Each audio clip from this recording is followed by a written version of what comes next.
قال رسول اللہ صلی اللہ علیہ وسلم انہا ستکون فتنۃ، ان قریب ایک بہت بڑا فتنہ رونما ہوگا۔ حضور نے خبر دی فتنے کی۔ حضرت علی فرماتے اس پر میں نے عرض کیا، قلت، میں نے عرض کیا مل مخرج منہا یا رسول اللہ، اے اللہ کے رسول اس سے نکلنے کا راستہ کون سا ہوگا؟ دیکھیے یہ لکھا ہوا ایگزٹ، نکلنے کا راستہ، اور عام طور پر آپ نے دیکھا ہوگا بڑے ہالز میں یہ سرخ روشنی ہوتی ہے، اس میں اس کا اہتمام کیا جاتا ہے کہ اگر خدا نہ خواستہ کوئی حادثہ ہو جائے لوگوں کو معلوم ہو نکلنے کا راستہ کون سا، یہ مخرج ہے۔ حضور نے خبر دی کہ فتنہ ہوگا۔ تو دیکھیے میں ایک بات عرض کیا کرتا ہوں، ذرا توجہ کیجئے، ہمارا حال کیا ہے؟ ہم بڑے ریشنلسٹ قسم کے لوگ ہیں، یہ زمانہ ریشنلزم کا ہے۔ اگر ہم ہوتے تو کیا پوچھتے؟ وہ فتنہ کیا ہوگا، کیوں ہوگا، کہاں سے آئے گا؟ ہمارے سوال یہ ہوتے ہیں، کب آئے گا، کیوں، کہاں، کب، کیسے؟ ان سب کی حیثیت علمی سوالات کی ہے۔ بھائی کب آئے گا ایک علم ہے، کیسے آئے گا علم ہے، کہاں سے آئے گا علم ہے، لیکن اصل جو عملی اعتبار سے اہمیت والی شے ہے، بچاؤ کا راستہ کون سا ہوگا محمد الرسول اللہ، یہ بتائیے ہم۔ مل مخرج منہا یا رسول اللہ، حضرت علی نے یہ نہیں پوچھا فتنہ کیا ہوگا، کہاں سے آئے گا حضور، کیوں آ جائے گا، کب آ جائے گا، نہیں، مل مخرج منہا یا رسول اللہ، اے اللہ کے رسول یہ بتائیے کہ جب وہ فتنہ رونما ہوگا تو نکلنے کا راستہ کون سا ہوگا؟ اس کا جواب ہے، ارشاد فرمایا محمد رسول اللہ نے، کتاب اللہ، اللہ کی کتاب ہے وہ مخرج، یہ کتاب ہے کہ جس کو تھامو گے تو فتنوں سے محفوظ رہو گے۔ اس کے بعد آپ فرماتے ہیں فیہ نبأ ما قبلکم وخبر ما بعدکم وحکم ما بینکم، اس میں تم سے پہلوں کی بھی خبریں موجود ہیں، عاد اور سمود اور قوم نوح اور قوم ہود اور قوم لوط اور قوم صالح اور آل فرعون، یہ کون ہے؟ من قبلکم، تم سے پہلے، وفیہ خبر ما بعدکم، جو کچھ تمہارے بعد ہونے والا ہے اس کی خبریں بھی موجود ہیں، لیکن وہ کیسے ہوں گی؟ وہ بٹوین دی لائنز ہوں گی، وہ بین السطور ہوں گی۔ ان کے لیے انسان کو، آپ کو معلوم ہے کہ عبارت میں سطور ہوتی ہیں اور ایک درمیان میں ہوتا ہے، ان کے کچھ لکھا ہوا نہیں ہوتا۔ You have to read between the lines۔ قرآن میں بعد میں آنے والے حالات بھی درج ہیں، لیکن اس طرح نہیں جیسے کہ پچھلے حالات درج ہیں۔ اس کے لیے ذرا ان ڈیپتھ پونڈرنگ اوور، غور و فکر اور تدبر کی ضرورت ہوگی۔ وَحُکْمُ مَا بَيْنَكُمْ، اور جتنے اختلافات تمہارے اندر پیدا ہوں گے تا قیام قیامت، ان سب کا فیصلہ بھی اس کتاب میں موجود ہے۔ وَهُوَ حَبْلُ اللَّهِ الْمَتِينُ وَهُوَ الذِّكْرُ الْحَكِيمُ، یہی تو ہے وَهُوَ الصِّرَاطُ الْمُسْتَقِيمُ، سیدھا راستہ، اور کون سا؟ یہی قرآن تو ہے۔ ہر رکعت میں کہتے ہو اهْدِنَا الصِّرَاطَ الْمُسْتَقِيمُ، اور قرآن دیا ہوا ہے اس پر غور نہیں کرتے۔ عجیب تماشا ہے ہمارا، نماز کی ہر رکعت میں اهْدِنَا الصِّرَاطَ الْمُسْتَقِيمُ، اور حضور فرمایا وَهُوَ الصِّرَاطُ الْمُسْتَقِيمُ، صراط مستقیم یہ قرآن ہی تو ہے، الذکر الحکیم یہ قرآن ہی تو ہے، وَهُوَ حَبْلُ اللَّهِ الْمَتِينُ، اور یہی ہے اللہ کی مضبوط رسی۔ آپ نے قاری صاحب سے وہ آیات سنی سورہ آل عمران کی، وَاعْتَصِمُوا بِحَبْلِ اللَّهِ جَمِيعًا وَلَا تَفَرَّقُوا، اللہ کی رسی کو مضبوطی سے مل جل کر تھامو اور تفرقے میں مبتلا نہ ہو۔ تفرقہ ہوگا تو کیا ہوگا؟ تمہاری ہوا اکھڑ جائے گی۔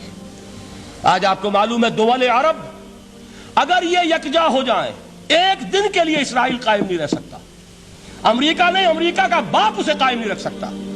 اگر امت عرب ہی جمع ہو جائے، عالم اسلام تو بڑی شے ہے، جو وسائل ان کے پاس ہیں، جو اللہ تعالیٰ نے ان کو نعمتیں عطا فرمائی ہیں، لیکن افتراق، انتشار، اختلاف، جتھے بندی، گروہ بندی، دھڑے بندی، اس نے اسرائیل کا خنجر ان کے سینے میں پیوست کیا ہوا ہے۔ اس لیے کہ فَتَذْهَبَ رِيحُكُمْ، اگر تم اختلاف کرو گے تو تمہاری ہوا اکھڑ جائے گی، آج وہ ہوا اکھڑ چکی ہے۔ تو فرمایا وَاعْتَصِمُوا بِحَبْلِ اللَّهِ جَمِيعًا وَلَا تَفَرَّقُوا، اللہ کی رسی کو مضبوطی کے ساتھ مل جل کر تھامو اور تفرقے میں مت پڑو۔ حضور فرما رہے ہیں وہ اللہ کی رسی کون سی؟ ہوا حبل اللہ المتین، یہی قرآن ہے اللہ کی مضبوط رسی۔ علامہ اقبال نے کیا خوب کہا ہے، علامہ اقبال نے قرآن اور حدیث کے حقائق کو جس طریقے سے اشعار کا جامع پہنایا ہے، وہ تو خود کہتے ہیں گوہر دریائے قرآن سفتام، میں نے قرآن مجید کے دریا سے موتی نکال کر اپنے اشعار کے اندر میں نے چن دیے ہیں، میرا کام اور کچھ نہیں ہے۔ موتی کوئی بھی غواص پیدا نہیں کرتا، دریا کی گہرائی سے نکال لاتا ہے، یہ میری حکمت نہیں ہے جو میرے اشعار میں ہے، یہ میں نے قرآن مجید کے دریا میں غوطہ زنی کر کے اس سے یہ موتی نکالے، گوہر دریائے قرآن سفتام۔ اب دیکھیے اسی حدیث کے اس ٹکڑے کو کیسے شعر میں لائے ہیں۔ از یک آئینی مسلمان زندہ است، پے کرے ملت سے قرآن زندہ ہست۔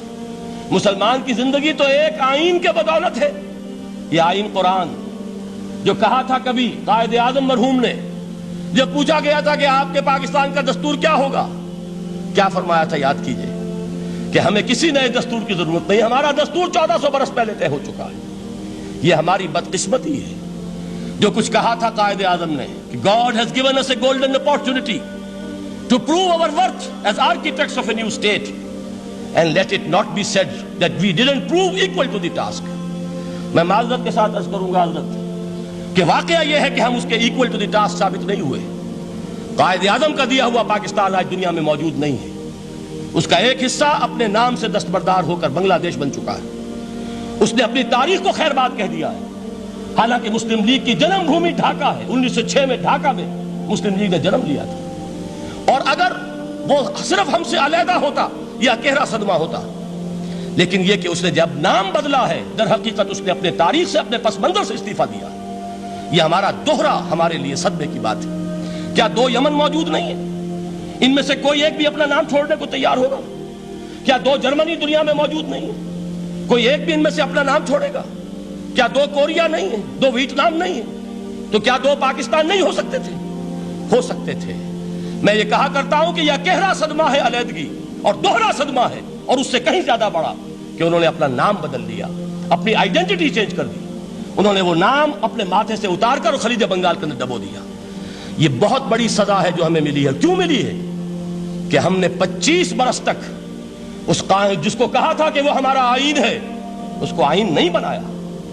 ہم نے دنیا کے سامنے جھولیاں پساری، ہم نے طرح طرح کے نظاموں کو آزمایا، لیکن اس قرآن کی طرف پیش قدمی نہیں کی۔ اللہ تعالیٰ ڈھیل دیتا ہے لیکن سزا بھی بہت سخت ہوتی ہے۔ ان بطش ربک لشدید، وہ ہم پر کوڑا برسا ہے۔ تاریخ انسانی کی عظیم ترین شکستوں میں سے ایک شکست ہے کہ جو ہمارے ماتھے پر کلنک کے ٹیکے کی طرح موجود ہے۔ اللہ کرے کہ آئندہ یہ تاریخ اپنے آپ کو نہ دہرائے، لیکن میں عرض کر دیتا ہوں آپ سے، جو ہمارے لچھن ہیں، جو ہمارا طرز عمل ہے، جو ہمارے لیل و نہار ہیں، جو ہمارا انداز ہے، اللہ کے دین کا استہزاء اور تمسخر، جس طرح اللہ کے ساتھ مذاق ہم کر رہے ہیں، اس کا شاید اس سے بھی کہیں زیادہ برا نتیجہ نکلے۔ اللہ مجھے اور آپ کو اور ارض مقدس پاکستان کو اس انجام سے بچائے، لیکن اس کے لیے کام کرنا ہوگا۔ صرف کہنے سے بات نہیں بنے گی، کمر کسنی ہوگی، ہمت جو ہے پھر انسان کو اثر نو، ایک نئی تعمیر، ایک عزم، ایک ہاتھ میں قرآن اور ایک میں تلوار لے کر یہ امت پھر دوبارہ میدان میں آئے۔ بہرحال عرض یہ کرنا تھا، اقبال کہتا ہے از یک آئینی مسلمان زندہ است، پے کرے ملت سے قرآن زندہ ہست، ماں ہما خاک و دل آگاہ اوست، اعتصامش کن کہ حبل اللہ اوست۔ تامو اس کو مضبوطی کے ساتھ، حبل اللہ یہی قرآن ہے۔ یہ یک آئینی اور پیکر قرآن کی زندگی، پیکر ملت کی زندگی جو ہے اس قرآن کی بدولت ہے۔ تو حضور نے کیا فرمایا؟ فتنے سے بچنے کا راستہ کون سا ہے؟ کتاب اللہ فیہ نبأ ما قبلکم وخبر ما بعدکم وحکم ما بینکم وہو الصراط المستقیم وہو حبل اللہ المتین وہو الذکر الحکیم۔ ایک 3 جملے اور سن لیجئے۔ هو الذی لا یشبع منہ العلماء ولا یخلق عن کثرت الرد۔ یہ قرآن وہ شے ہے جس سے اہل علم کبھی سیر نہ ہو سکیں گے۔ ولا تنقضی عجائبہ، اس کے عجائب کبھی ختم نہیں ہوں گے۔ یہ ہیروں کی وہ کان نہیں ہے کہ جو کبھی خالی ہو جائے کہ سارے ہیرے نکل چکے اب مزید ہیرے نہیں ہیں، نہیں، علم اور حکمت کے ہیرے اور ہدایت اور حکمت کے موتی اس میں سے ابد الآباد تک نکلتے رہیں گے۔ ضرورت صرف کھودنے کی ہے۔ میں نے وہ لفظ استعمال کیا تھا، آج کا قرآن کھودنا ہوگا، آج کی ہدایت اس قرآن سے نکالنی ہوگی۔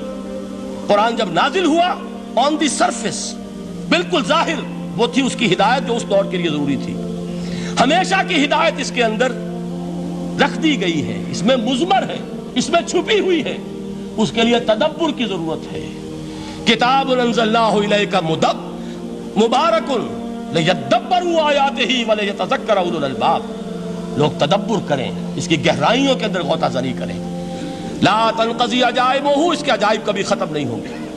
ولا یشبع منہ العلماء، اہل علم کبھی اس سے سیر نہیں ہوں گے۔ آپ کو سخت بھوک لگی ہوتی ہے اور کھانا کھانے کے تھوڑی دیر کے بعد اب آپ کا ہاتھ رک جاتا ہے، سیر ہو گئے، بہترین کھانا ہے لیکن نہیں کھا سکتے۔ اگر عام حالات میں وہ آتا تو کبھی نہ چھوڑتے، لیکن اب وہ آپ کا میزبان کہہ رہا کچھ اور لیجیے، تناول فرمائیے ذرا، یہ بھائی نہیں میں اب بھر چکا، یہ آپ کہتے ہیں کہ نہیں؟ حضور فرمائے یہ قرآن وہ شے نہیں ہے جس سے اہل علم کبھی سیر ہو سکے، ان کی پیاس بڑھتی چلی جائے گی، ان کے اندر quest of knowledge, search for wisdom بڑھتی چلی جائے گی۔ کبھی بھی انسان یہ محسوس نہیں کرے گا کہ مجھے جو لینا تھا میں لے چکا، بلکہ یہ کہ جیسے جیسے قدم آگے بڑھیں گے تہذیب کے، تمدن کے، علم کے، اتنے ہی قرآن جو ہے وہ آگے بڑھتا چلا جائے گا ہر دور کی رہنمائی کے لیے۔ لا تنقضی عجائبہ ولا یخلق عن کثرت الرد، بار بار کے پڑھنے سے اس پر بوسیدگی طاری نہیں ہوگی۔ دنیا کی اور کتابیں ہیں، ایک دفعہ پڑھ لیں گے، دو دفعہ پڑھ لیں گے، تین دفعہ پڑھ لیں گے، چار دفعہ پڑھ لیں گے، پھر جی نہیں چاہے گا۔ لیکن یہ کتاب وہ ہے، امام شافعی کا میں واقعہ آپ کو سناتا ہوں۔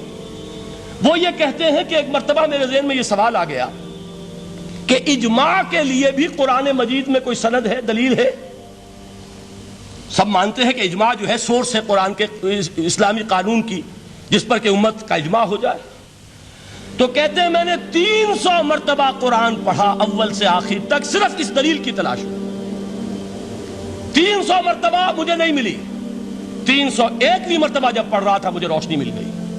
وہ یبتغی غیر سبیل المومنین کے جو الفاظ آئے ہیں، نولہ ما تولی ونصلہ جہنم، جو کوئی شخص مسلمانوں کے راستے کو چھوڑ کر کوئی اور راستہ اختیار کرے گا ہم اسے اسی کے حوالے کر دیں گے اور جہنم میں پہنچا دیں گے۔ معلوم ہوا مسلمانوں کا جس پر اجماع ہو جائے اس کو بھی ایک سند حاصل ہے۔ یہ مسلمانوں کا مجمع علیہ ایک راستہ ہے، اس کو بھی ایک سند اور دلیل کی حیثیت حاصل ہے۔